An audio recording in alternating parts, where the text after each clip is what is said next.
watching A12 channel. Don't forget to subscribe, comment, like. आजको हाम्रो पार्टीको स्थायी समितिको बैठकको प्रारम्भमा पार्टीका अध्यक्ष कमरेड पुष्पकमल दाहाल प्रचण्डले देशको पछिल्लो राजनीतिक परिस्थिति, विकसित घटनाक्रम र प्रदेशमा पनि विकसित राजनीतिक घटनाक्रमका बारेमा बैठकलाई जानकारी गराउनुभयो। दोस्रो, हाम्रो पार्टी अदालतको पछिल्लो आदेश अनुसार नेकपा माओवादी केन्द्रको रूपमा सञ्चालित हुने स्थिति बनेपछि पार्टीको स्थायी कमिटीको बैठकले यसअघिदेखि नै पार्टीको अन्तरिम विधानमा संशोधन गर्ने बारे छलफल चलाउँदै आएको थियो। आजको स्थायी कमिटीको बैठकले उक्त अन्तरिम विधान संशोधन प्रस्तावलाई केन्द्रीय कमिटीमा प्रस्तुत गर्ने गरी पारित गरेको छ। उक्त संशोधनका मुख्य कुराहरूमा पार्टीको केन्द्रीय कमिटीदेखि तल वडासम्मका टोलसम्मका सबै कमिटीहरूमा 35% महिला अनिवार्य हुनुपर्ने निर्णय गरेको छ र त्यो राष्ट्रिय महाधिवेशनको पछि होइन, अबदेखि नै त्यो प्रक्रिया सुरु गरिनेछ। दोस्रो, केन्द्रीय कमिटीमा उत्पीडित दलित समुदायबाट कम्तीमा 15% र प्रदेश, जिल्ला र सम्बन्धित पालिकाहरूका समितिहरूमा त्यहाँ रहेको जनसङ्ख्याको प्रतिशतमा 2% थप गर्ने गरी दलित समुदायलाई विशेषाधिकार सहित सबै समितिहरूमा अनिवार्यमा प्रतिनिधित्व गराउने निर्णय गरिएको छ। तेस्रो, पार्टीको सबै समितिहरूमा 40 वर्षसम्म उमेर समूहका युवाहरूलाई कम्तीमा 20% राख्नै पर्ने गरी निर्णय गरिएको छ। र चौथो, पार्टीको सबै समितिहरूको पदाधिकारीमा 1 जना महिला अनिवार्य राख्ने निर्णय गरिएको छ। त्यस्तै गरी केही विषयहरूमा पार्टीले अब क्रान्तिकारी कम्युनिस्ट पार्टी निर्माणको प्रक्रियालाई गम्भीरतापूर्वक अगाडि बढाउन वैचारिक राजनीतिक विषयमा गम्भीरतापूर्वक पार्टी र कम्युनिस्ट आन्दोलनमा पनि व्यापक छलफल गराउने निर्णय त गरेकै छ। त्यस अतिरिक्त संगठनात्मक क्षेत्रमा पनि विधानमा नै पछाडि दिनहरूमा आवश्यक संशोधन र निर्णयका लागि आधार तयार पार्न केही विषयहरूमा पार्टीभित्र व्यापक छलफल चलाउने निर्णय गरिएको छ।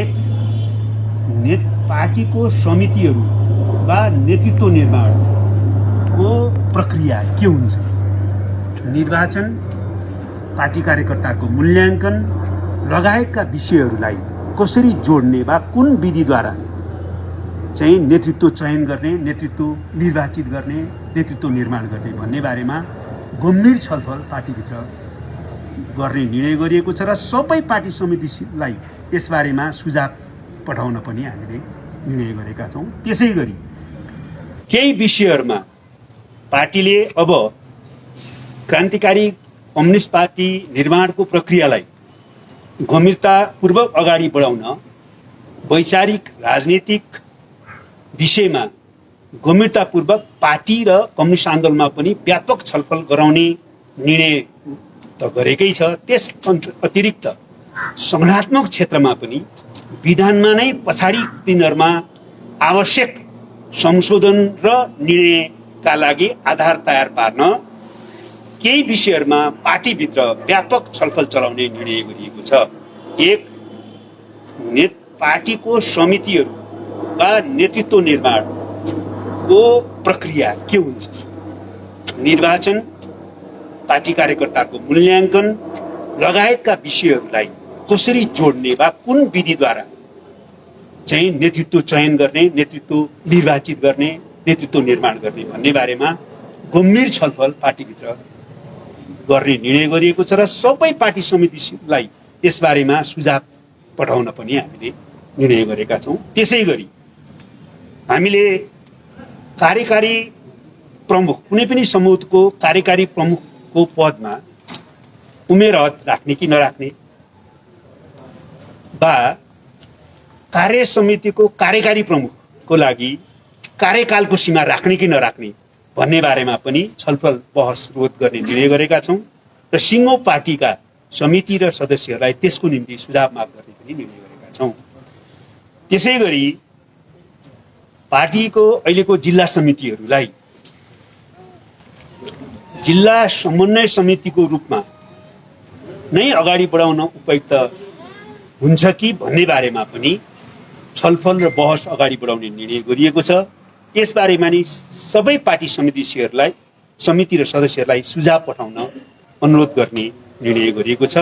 त्यसै गरी सहकारी आन्दोलन सामूहिक उत्पादनको कार्य सङ्घ र सिङ्गो पार्टीलाई उत्पादन कार्यसँग कसरी जोड्ने भन्ने बारेमा पनि पार्टीभित्र बहस अगाडि बढाउने र पार्टीको बहसलाई संश्लेषण गरेर अगाडि बढ्ने निर्णय गरिएको छ। अघि सत्ता समितिहरूको विषय मेरो एक सरो म सक्छु यही विषयमा पाइन्छ, यही विषयमा अहिले पाइन्छ नि यो केन्द्रीय कमिटी म सक्छु। त्यसपछि तपाईँहरूले मेरो सिस्टम बुझिदिनुहोस् क्या। सिस्टममा त मूल्यमा त काम गर्न पाउनु पर्यो नि। मैले स्थायी कमिटीको निर्णय सबै भन्छु, त्यसपछि तपाईँहरूलाई जे कुरामा प्रश्न सोध्न मन लाग्छ गर्नु। एकछिन धैर्य गर्नु। तेस्रो, कोभिड-19 को महामारीका बारेमा बैठकमा गम्भीर छलफल भएर त्यसबारेमा केही महत्त्वपूर्ण निर्णयहरू लिएका छन्। पहिलो कुरा, विश्व नै कोभिड-19 को यो महामारीको अर्को लहरको प्रकोपबाट गाँजिएको छ र हाम्रो नेपालमा पनि दोस्रो लहर तीव्र रूपमा अगाडि बढिरहेको छ। त्यसले जनताको जीवनको रक्षाको प्रश्न, जनस्वास्थ्यको प्रश्न, राष्ट्रिय अर्थतन्त्रको प्रश्न, सामाजिक अवस्थाको प्रश्नमा सबैतिर नकारात्मक असर पार्ने खतरा बढ्दै गइरहेको छ।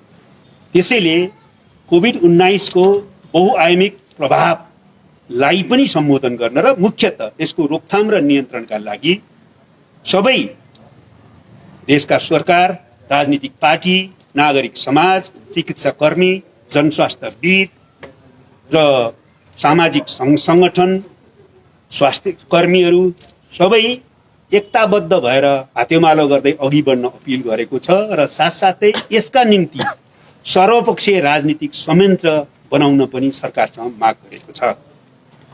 दोस्रो, हाम्रो छिमेकी देश भारतमा कोभिड-19 को महामारी भयावह रूपमा तीव्र बनेको र नेपाल भारत सीमा खुला भएको सन्दर्भमा नेपाल भारत सीमालाई यस उद्देश्यका निम्ति कडाइपूर्वक नियन्त्रण गर्ने, नेपाली नागरिकहरू मात्र नेपाल आउने स्थितिलाई कडाइपूर्वक लागू गर्ने र नेपाल आउने नागरिकहरू पनि अनिवार्य परीक्षणको प्रक्रिया र अन्य स्वास्थ्य मापदण्डको प्रक्रिया पूरा गर्नै पर्ने गरी कडाइपूर्वक लागू गर्न सरकारसँग माग गरेको छ। त्यसै गरी सरकारले यस सन्दर्भमा यसको रोकथाम र नियन्त्रणको निम्ति संवेदनशील र जिम्मेवार भएर निम्न कार्यहरू गर्न पनि सरकारसँग माग गरेको छ। पहिलो, हस्पिटलहरू चाहिँ मिश्रित कोभिड पेसेन्ट पनि त्यहाँ जाने र चाहिँ नन कोभिड पनि पेसेन्ट जाँदाखेरि दुईटैलाई समस्या परिराखेको छ। त्यसकारणले हाम्रो पार्टीले डेडिकेटेड कोभिड हस्पिटलहरू, निजी अस्पतालहरू समेतसँग सल्लाह सुझाव लिएर उनीहरूको पनि सहयोग लिएर डेडिकेटेड कोभिड हस्पिटलहरू निर्माण गर्न तत्काल अगाडि बढ्न माग गरेको छ। त्यसै गरेर अक्सिजन, भेन्टिलेटर, आइसियू को व्यवस्था गर्न, त्यसै गरी आइसोलेसन सेन्टरहरू शून्य जस्तो अवस्थामा पुगेको छ, आइसोलेसन सेन्टरहरूको व्यवस्था गर्न, आवश्यक स्वास्थ्य सामग्री तथा औषधिहरूको व्यवस्था गर्न र फ्रन्ट लाइनमा रहेका चिकित्सक, स्वास्थ्य कर्मीहरू, सुरक्षा कर्मीहरूको लागि काम गर्ने उपयुक्त वातावरण सुनिश्चित गर्न र पनि माग गरेको छ। साथै यो कोभिड-19 बाट मजदुर, किसान, विपन्न परिवारलाई छाप टार्न नै समस्या हुने स्थिति आउनु देखिएको कारणले गर्दाखेरि उनीहरूलाई तत्काल राहत प्याकेज दिन पनि हाम्रो पार्टीले माग गरेको छ। साथसाथै उत्पादन प्रक्रियालाई जारी राख्नको निम्ति पनि सरकारको आवश्यक ध्यान जाओस् भनेर हामीले अनुरोध गरेका छौँ र त्यसको साथसाथै राष्ट्रिय अर्थतन्त्रको पुनर्स्थापनको निम्ति समयमै सचेत भएर पुनर्स्थापनको प्याकेजको तयारी गर्न पनि हामीले माग गरेका छौँ। र कोभिड-19 को सन्दर्भमा अन्तमा हाम्रो पार्टीले सरकारलाई कोभिड-19 को संवेदनशील विषयलाई ठिक ढङ्गले सम्बोधन गर्नुपर्छ, तर यसलाई जनता आतंकित पार्ने वा आफ्नो राजनीतिक उद्देश्य पूरा गर्ने हतियार बनाउने प्रयत्न नगर्न पनि हाम्रो पार्टीले आह्वान गरेको छ। त्यस्तै गरी हाम्रो पार्टीले सम्पूर्ण पार्टी समिति र पार्टी पङ्क्तिलाई कोभिड-19 को रोकथाम र नियन्त्रणको लागि स्वयंसेवकको भावका साथ परिचालित हुन निर्देशन गरेको छ।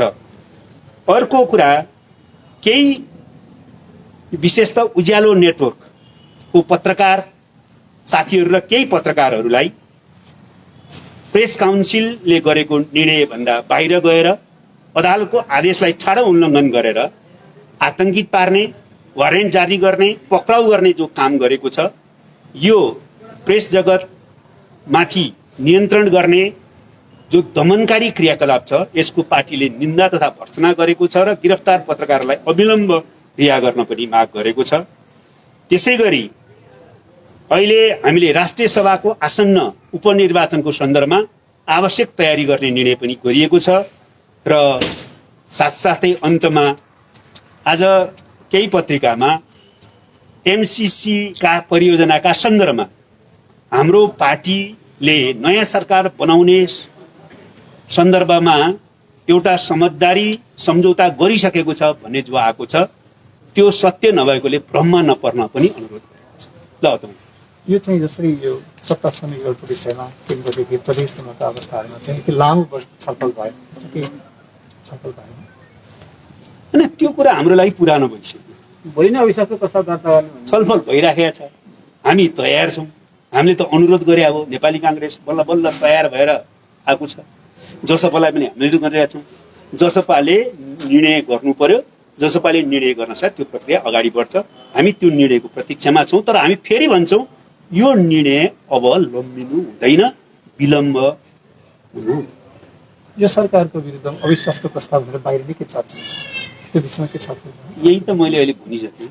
यो सरकारलाई विस्थापित गरेर संविधानको रक्षा, लोकतन्त्रको रक्षा र प्रतिबन्धको विरुद्ध सङ्घर्ष गर्ने शक्तिहरू मिलेर नयाँ सरकार बनाउन सकियोस् भनेर हाम्रो पार्टीले पहल गरिराखेको छ। त्यस सन्दर्भमा हाम्रो स्ट्यान्ड बाई पोलिसी तपाईँहरूलाई थाहा छ। त्यसबारेमा जसपाले आवश्यक निर्णयपछि त्यो प्रक्रिया अगाडि बढ्न सक्छ, तर त्यो निर्णय प्रक्रियामा ढिलाइ गरिनुहुन्न भन्ने हाम्रो विशेष। भोलि दर्ता हुने भन्ने हल्ला पनि थियो। जसपाले निर्णय नगरिकन हामी भन्न सक्छौँ। अरू केही? यो केन्द्रीय कमिटी चाहिँ कति सदस्य हुन्छ अनि बहुपदाधिकारी हुन्छ कि के हुन्छ? बहुपदाधिकारी नै हुन्छ। केन्द्रीय समिति बढीमा 249 को हुन्छ। बिदा हुँ। हस्। Thanks for watching A12 channel.